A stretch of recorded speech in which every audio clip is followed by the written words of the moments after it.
And for more on the new drug, the experimental drug, and the battle against Alzheimer's, I'm joined by Dr. Roberta Brinton from the University of Southern California. She's a professor of biomedical engineering and neurology. Thank you so much for joining us. I want to get your thoughts on the results of this experimental drug. It's not the first time we hear about these things all the time. Could this really be a breakthrough, or is it just getting people's hopes up? I think there's encouraging evidence that this could be a breakthrough.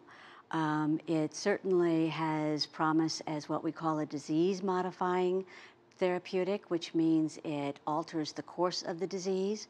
It may not be an absolute cure for the disease, but it certainly has very promising early, if you will, returns, and suggesting that it reduces the pathology of the disease as well as reducing the progression of cognitive decline. So that means that it's a slowing of cognitive decline, and it certainly looks very exciting. It's the first, if you will, exciting news we've had.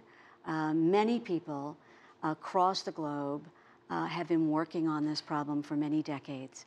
So when you hear news like this, what would be the next steps? And patients who were interested, what would be the next step in them perhaps obtaining this drug, or taking part of it, or taking it? Biogen, which is the company that has developed this new therapeutic, is about to launch their phase 3 clinical trial, which is very exciting, which means that likely this drug will be available in clinical trials globally. So people would have to talk to their doctor in order to participate or get closer. This always generates a lot of excitement. I want to turn to women with Alzheimer's, and something else that came out this week, that women decline at a much faster rate than men. They do. Why is that? Part of it is what we think is the way that women age that puts them at risk for Alzheimer's disease. Women have a twofold greater lifetime risk of developing Alzheimer's disease relative to men. We don't yet know why that is. There's a tremendous effort to understand that. There was some earlier evidence also from the Alzheimer's Association meeting here in Washington, that reported that women have a great deal more pathology in their brain, that this pathology specific to Alzheimer's disease. And we've known that for a while, and it was again replicated and reported using the latest technologies. We think that women have a greater risk because of the aging process in women that is unique to women. Women undergo the menopause transition, which is a transition unique to females that can put them at risk for developing Alzheimer's disease. We know that 2/3 of all persons with Alzheimer's disease are women.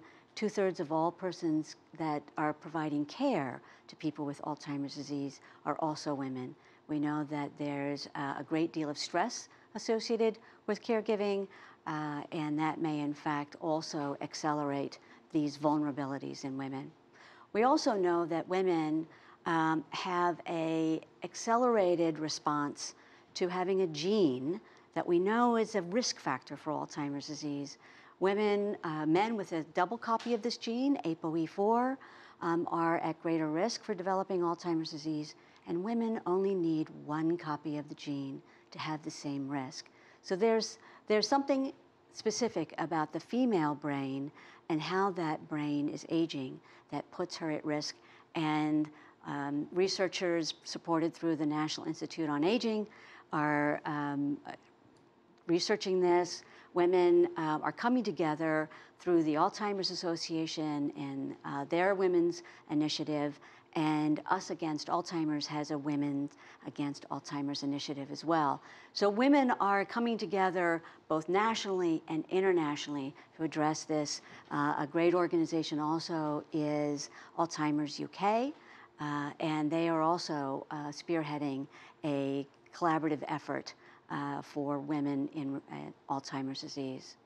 Dr. Roberta Brinton, that's all the time we have. I apologize, but thank you so much for providing some insight. Thank you for having me.